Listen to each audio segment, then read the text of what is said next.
Hi, welcome. I'm Matt, I'm Carina. and this is a short video to take you through the steps and a demo of how to repair with your kids. We're going to be following the steps of a feedback process that we learned from the incredible therapist Terry Real. And we've adapted it here so that you can use it for your kids. Ages maybe 7, you'll know your kids best. You can feel in for what works for them. And for really little ones, even use this framework, even for them, just make it simpler and with more kid language. And one of the things that we really recommend ahead of time, even before you start into this process, is to make sure that you've done the work that you need to really get into calm, to really feel your open heart. And it's not a box to check, it's a feeling. So you'll feel when your barriers and your defensiveness have come down. You'll feel when you'll stop needing to protect yourself. And instead, your energy is open to want to reconnect with your child. That comes from your open heart first. As parents, the chances are you're going to be leading this process more than perhaps you would with an adult. You can even have a printout or your phone on hand. There is no shame of having to have it memorized. We're going to be using a script. We still use a script in our relationship. Our frontal lobes tend to go offline, and it's hard to remember new things when you're in a new circumstance. So let yourself lead from the script. Let yourself move forward, even if it's a little messy from these recommendations. So the first step is to get really clear with yourself on what behavior of yours that you want to own and take full responsibility for. And there's going to be no defense and no justifying. I'm so sorry I yelled, but you did this thing, because that negates the whole thing back to square one. Any apology that you make is going to feel insincere. Okay, so we're going to do a demo. I'm going to apologize to Matt for a time that I yelled, and we're not going to try and play act Matt being 7. We're going to talk as adults. We're going to tap into our real feelings, and it will be the exact same process that you would use with your littles. So my first step is to get clear with myself about the behavior I didn't like, to really see where I wish I'd made different choices and the impact that I made. So I'm just going to take a second to do that. And then next, you're going to ask for their attention. And if you can talk about it, now's a good time. I really want to talk about what happened earlier because I'd really like to apologize. I'm really sad that I yelled at you. Can you chat about it now? What would you prefer later? Now it's fine. So he said now. So I'm going to go ahead and I'm going to apologize, and then I'm going to step into his shoes. I am so sorry that I yelled at you. I wish that I had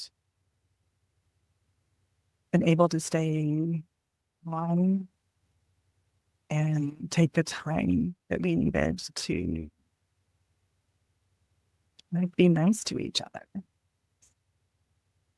It must have felt really terrible to have. Is it scary? And then your kid may answer or might not, might just nod. That's totally normal. This is also probably weird at first. So then I'm going to check in if I was getting it right. Just give them another chance to respond. So was that right? Were you scared? I was more hurt than scared. Okay. Yeah, balance. Yeah. So really giving some moments to like listen and validate. I'm nodding. I'm accepting and validating what he just shared, that he was more hurt than scared. Next, I'm going to say what I'm going to be doing going forward. A repair doesn't mean anything if the child feels like it's just going to happen again and again. So I'm going to really own what I'm going to do going forward. So I don't want to hurt you like that anymore. And I can't promise it'll never happen again, but I am going to practice noticing when I start to get more upset.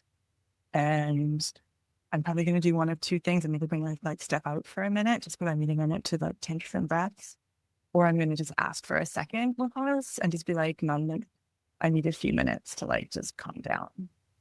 How does that feel? He's okay. Okay. So that's it. You've apologized. You've stepped into their shoes. You've come from an open heart. Sorry, that was the first thing. And then you've made a plan for moving forward for how you're going to do your best to not have it happen again. Now, this is an art and a science. So you might discover that some deep breaths and taking a minute to yourself isn't enough and you need some more things.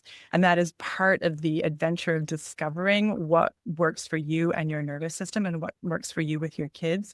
But you have started the process, you have started the path of discovering and having an open communication, an open conversation where you can both hear each other and feel the goodwill, feel that they know that they're important and you're trying to do this better. I want to point out something we did really beautifully, which was that Carina gave space for each step to land. And part of what you're doing is really paying attention to how your child is responding. There might not be sunshine, rainbows, and lollipops immediately afterwards. They may need some time to let this settle, to process it at their end, and for you to give them that time. They might even scream at you. They might try and hit you. Sometimes when we feel safe, that's when all the really hard feelings that we've pushed down, grown-up relationships too, that's when all that stuff feels like it has space and room to finally come out. So that's another reason why you want to get into that really grounded, resourced place right at the beginning of this process. It's kind of a feeling like you're ready for anything. You're hoping for the best, but you're prepared for the worst. And if your kid's a yeller or a screamer or a door slammer or a toy thrower, that might happen here, and being able to stay calm and resourced in that experience is actually giving them the safety to finish that upset through their body. That's part of trauma, is when we hold things in our body, and being able to move things through the body to come back to calm is a real gift. Yeah. And what you're doing through this process is establishing that you're trustworthy. You're trustworthy in acknowledging when you've done something hurtful and following through and repairing it. So that response they might have afterwards is from a deepening sense of trust in that space between the two of you. I hope this was helpful. Thank you so much for joining us. If you'd like to follow us some more, we're on Facebook and Instagram. You'll find the links at the bottom of the document. And we have a workshop coming up that's all about self-trust that you might really enjoy as a way of deepening into your practice with who you are and what you bring to all of your beautiful relationships, especially parenting.